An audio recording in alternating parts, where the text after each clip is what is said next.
আমি ভয় পাই সেই হাদিসকে।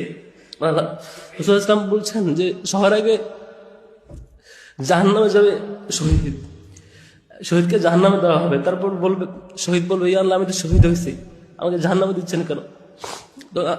তখন আল্লাহ বলবেন, তুমি মিথ্যা বলছো, তুমি শহীদ হয়েছিল, মানুষ যদি তোমাকে শহীদ বলে সে সময় তুমি শহীদ হয়েছো, তুমি জাহান্নামে যাও। মানুষ তোমাকে শহীদ বলেছে, দুনিয়াতে পেয়েছো। এরপরে জাহান্নামে দেওয়া হবে আলেমকে। আলেম বলবে, আল্লাহ আমাকে কেন জাহান্নামে দিচ্ছেন, আমি তো দিনের আলম অর্জন করেছি। দানশীলকে জাহান্নামে দেওয়া হবে। দানশীল বলবে, আল্লাহ আমার সব সম্পদ দিনের জন্য দিয়ে দিচ্ছে, আমাকে কেন জাহান্নামে দিচ্ছেন? আল্লাহ বলবেন, তুমি মিথ্যা বলছো, তুমি এগুলো হয়েছিল যাতে মানুষ তোমাকে হাতেম তাই বলে, দানশীল বলে, তুমি আলেম বলে, তুমি দুনিয়াতে পেয়েছো।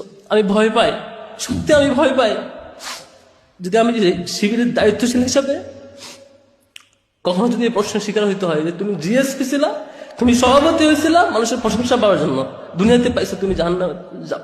আল্লাহ রাব্বুল আলামিন আমাদেরকে সেই সাথী, সেই সদস্য, সেই সভাপতি হওয়া থেকে পানাহা দিক, যে সভাপতি কিংবা সাথী জাহান্নামে যায়।